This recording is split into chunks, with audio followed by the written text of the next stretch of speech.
The Breath of a Ghost, The Last Transponder Part 1. The descent into the shadow there inside the forward command shelter was thick with a heavy, suffocating heat. Outside, the sub-zero winds of the jagged mountain range held against the canvas. But inside, Master Sergeant Marcus Vance was entirely consumed by the fierce, intoxicating warmth of Tech Sergeant Elena Ross. His hand slid down the smooth, bare curve of her back, pulling her body flush against his in the deep crimson shadows of the tactical berth. Her breath hitched, a soft, ragged sound escaping her lips as she tangled her fingers in his hair, tilting her head back to meet his lips with a desperate, burning intensity.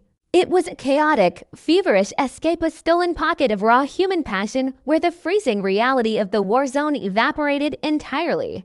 Their hearts slammed a frantic, synchronized rhythm into the dark. A reckless fire that burned away the looming dread of the frozen peaks above. Then, the tactical radio on the console shattered the silence with a cold digital hiss. The emergency frequency had just gone live. Marcus tore himself away, the sudden chill of the room biting at his damp skin as he scrambled toward the master terminal. Elena rapidly pulled her tactical fleece over her shoulders, her cheeks still flushed a deep crimson, her breathing shallow as she stepped up directly behind his chair, her hand resting firmly on his shoulder. "We have a live beacon," Elena whispered, her voice tightening as the screen flared to life. "It's Captain Miller. His stealth fighter went down over the Blackjaw Valley 3 hours ago."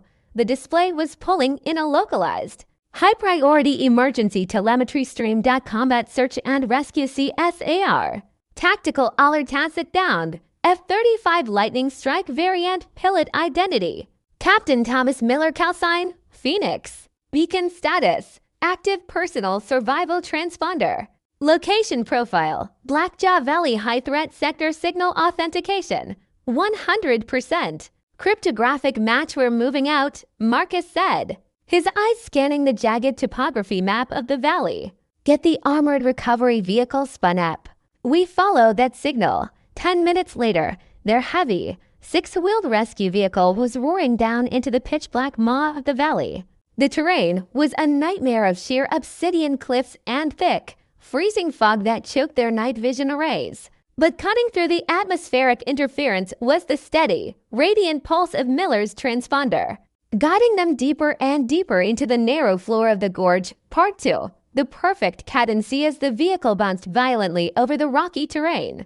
Elena sat hunched over the primary electronic warfare console, her brow furrowed in deep concentration.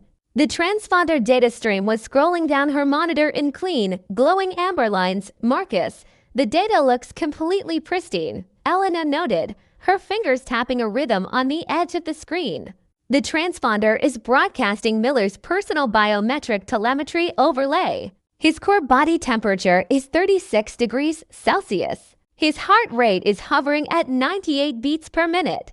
It's even signing every packet with his asymmetric encryption key. A perfect match," Marcus muttered, his eyes glued to the dark windshield. "So why does your face look like you just swallowed broken glass?" "Because it is too perfect," Elena said, her voice dropping into a hard, uneasy register. She isolated the transmission timestamps and brought up a microsecond analysis table. Data packet number rival timestamp transmittance interval packet 0891 for :0 to :10.50000 baseline packet 0901 for :0 to :12.00000 exactly 1.5000 seconds packet 0911 for :0 to :13.50000 exactly 1.5000 seconds packet 0921 for :0 to :15.000 exactly 1.5000 seconds. Look at the spacing between the burst transmissions. Marcus, Elena pointed at the repeating zeros. "It is mathematically perfect down to the millionth of a second. A real, living pilot sitting in a freezing valley suffering from shock and hypothermia will have natural physiological microarrhythmias. A human heart rate fluctuates based on respiration. Heart rate variability should be bouncing all over the place. But this biometric data stream has zero deviation." The realization hit Marcus like a physical blow to the chest. The tech threat wasn't a standard signal spoofing attempt. It was a smart battlefield scavenging system. The enemy's automated ground units had already found Captain Miller's crash site. They had harvested his dead body, stripped his survival gear, and plugged his personal transponder directly into an automated emulation lure matrix. "It's a digital ghost," Marcus hissed, slamming his palm against the steering wheel. "The scavengers are using Miller's actual hardware and keys to build a perfect electronic disguise. They aren't broadcasting a rescue signal. They're fishing for the rescue team." Part 3, the cold retreat distance to beacon objective. 400 yards, armored vehicle was sitting directly in the center of a wide, bowl-shaped clearing surrounded by sheer rock walls. The trap was sprung. "Kill the active ping," Marcus roared, throwing the steering wheel into a violent, hard-right lock. "Kill all external emissions. We need to get out of this bottleneck right now." Before Elena could slam the master override switch, the dark valley walls around them erupted into life. The automated scavenging infrastructure hiding in the crags didn't rely on human operators. They were cold, algorithmic killers. The moment the rescue vehicle stopped advancing, the enemy's automated tracking units recognized that the lure had been exposed, high up on the dark ridge lines. The low-frequency whine of hidden autonomous weapon platforms spinning up echoed through the gorge. Tactical defensive matrix. Threat proximity 3 type. Automated railguns and kinetic mortar starjet lock status. Active thermal and acoustic track. Countermeasures. Deploying multispectral smoke and chaff escape route. Restricted single defile exit. "They've got a localized lock on our hull," Elena shouted, her hands flying across the defensive console to launch a thick cloud of magnesium-laced smoke and carbon fiber chaff from the side mortar. Blinding flash of kinetic energy shattered the darkness as an automated railgun slug tore through the air, smashing into the boulder just 3 feet to their left, showering the armored vehicle in a violent spray of molten stone and shrapnel.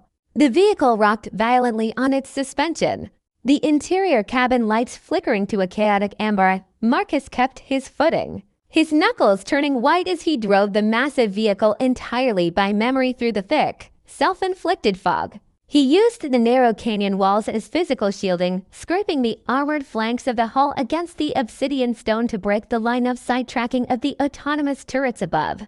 Another launch. Elena screamed as a kinetic mortar exploded directly behind their rear axle, lifting the heavy tail of the vehicle off the ground. Marcus slammed the throttles to their absolute physical limits. The high-torque diesel engine screamed in protest, the massive tires biting into the loose shell as the vehicle roared up the narrow exit incline, narrowly dodging a third devastating kinetic strike that pulverized the path behind them.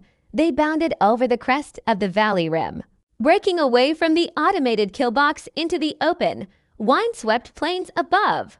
Down below, the mathematically perfect transponder signal continued to pulse into the freezing night air. Completely indifferent to the violence it had just orchestrated, Marcus slowly pulled the vehicle into a defile, idling the engine as the alarms finally fell silent. The interior returned to a quiet, vibrating calm. He turned his head to look at Elena, her face pale, her chest heaving as the adrenaline slowly began to recede from her veins. He reached across the console, his hand finding hers, his fingers gripping her wrist tightly, feeling the erratic, beautiful, and chaotic racing of her human pulse, the messy, imperfect proof that they were still entirely alive.